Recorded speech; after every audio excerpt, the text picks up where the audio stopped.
We will now proceed to the awarding of the honorary degrees. To recognize distinguished individuals and an organization, we judged to embody fully those Dickinson dimensions I cited just a few minutes ago. Professor Heffler, will you please come forward?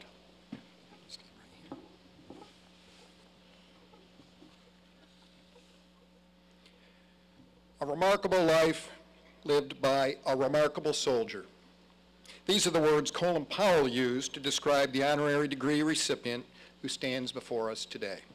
Julius W. Becton, Jr., Lieutenant General, U.S. Army, retired. General Becton, you wore 3 stars on your shoulders. Only one soldier in 10,000 rises to your lofty rank. George Washington was a 3-star, so was U.S. Grant, so you're in good company. You're also in a company unto yourself as the first black man in the history of the United States to command an Army Corps. Not too bad for a kid with working class roots who joined a segregated army in a Jim Crow world as a private in the closing days of World War II. Reading your biography is like taking a somber walk through the war memorial monuments on our national malls. You motivated people by example and by excitement, by having provocative ideas to make others feel involved. Thank you for including me in the effort. Fixed bayonets, sir. You don't meet an American hero every day. I'm pretty sure I'd never met one until I met the general. Sir, I'm a former Air Force officer, so I don't know anything about fixing bayonets, but I surely remember how to salute.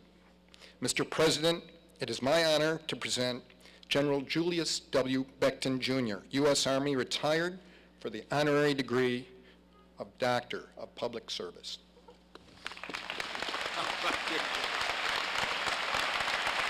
I present you with this diploma and cause you to be invested with the hood of Dickinson College, appropriate to the degree. Sir? Thank you. Thank you, sir. Thank you, sir. Thank you. Thank you. Coming up. Coming up. Coming up. Coming up. Okay. Coming down.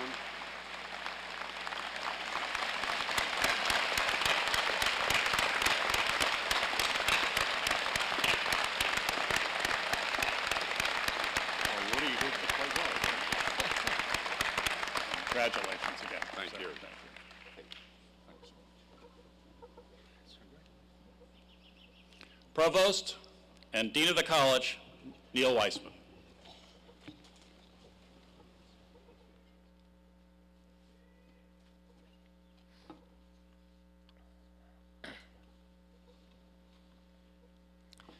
If this honorary degree recipient were to write his own citation, it might read as follows: John Curley, high achiever, great guy, congratulations. Though on second thought, that might be a bit too wordy. Those who know John will agree that there are few individuals for whom exceptional accomplishment and desire for attention are in such inverse proportion. Let me elaborate in un-Curley-like fashion. Although John once replied to a leadership survey that he had started to develop his organizational style before the 3rd grade, we believe that the formative era for his career was his 4 years as a student at Dickinson College. Here he double majored in political science and English and served as a reporter, a sports columnist, his column, it must be noted, entitled Curley Cues, and editor for the Dickinsonian. At commencement in 1960, he received the Hofstadter Award as the senior man who had contributed most to the college. After graduating from Dickinson and serving in the United States Army, John earned a master's degree from Columbia University School of Journalism and launched a career that took him to the pinnacles of the journalistic profession.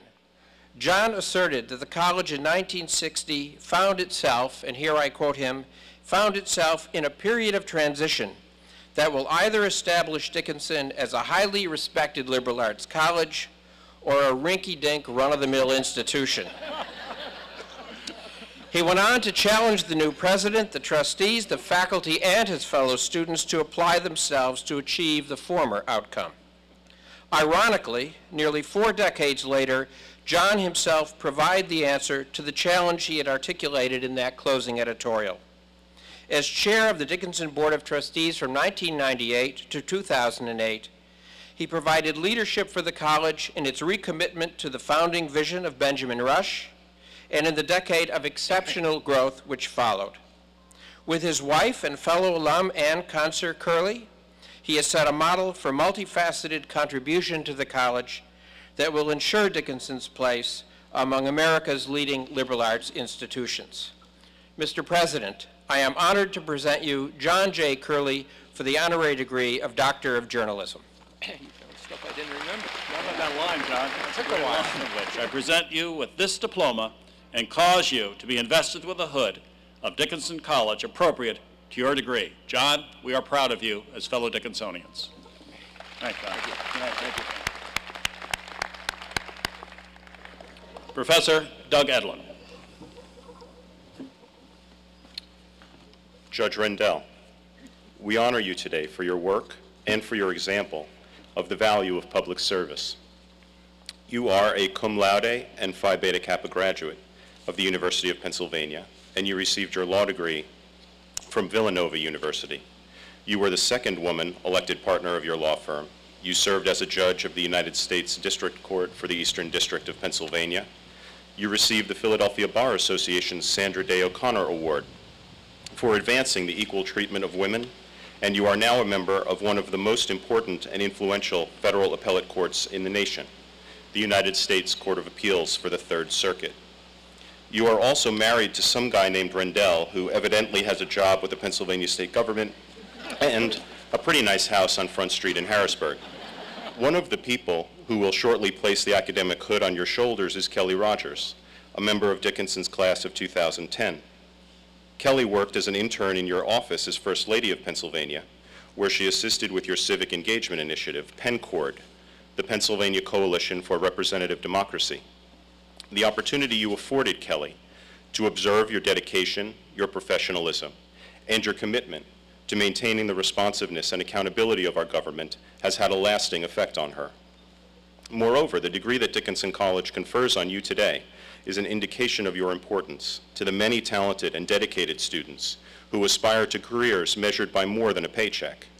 Even with all that you have already accomplished as a practicing attorney, as First Lady, and as a federal judge, and no matter what you go on to do, your finest and most lasting achievement is the example you set for the next generation of leaders and public servants.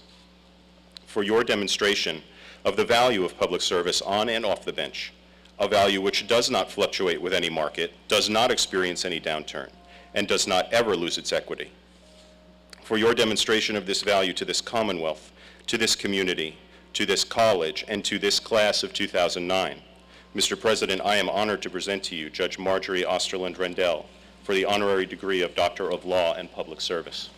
Congratulations. I present you with this diploma and cause you to be invested with the hood of Dickinson College, appropriate to your degree. There we go, Judge.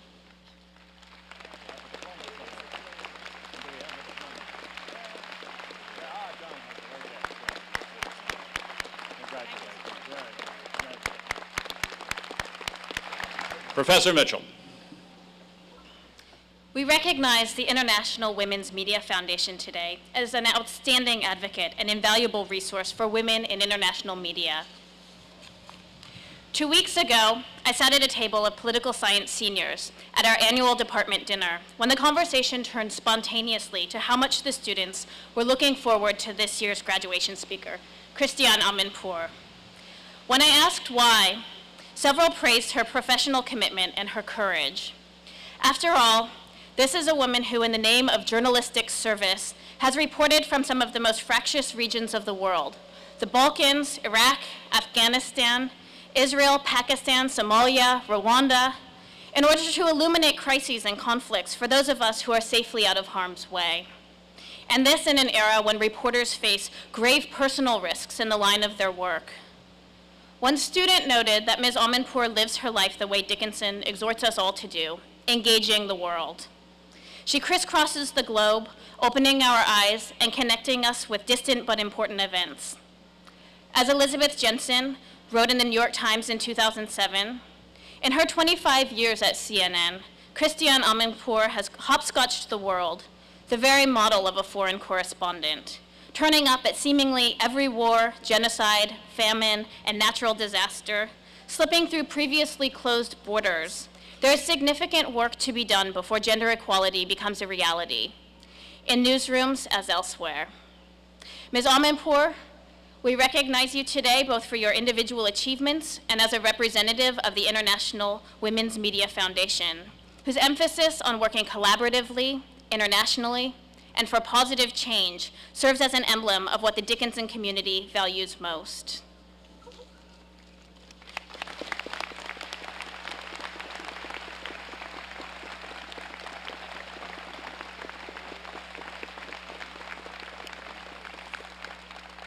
Christiane Amanpour, upon the recommendation of the faculty to the Board of Trustees and by its mandamus, I confer the degree of Doctor of Journalism, honoris causa, with all the rights, privileges, and distinction thereunto appertaining, in token of which I present you on behalf of the International Women's Media Foundation, a truly remarkable organization, with the hood of Dickinson College appropriate to the degree.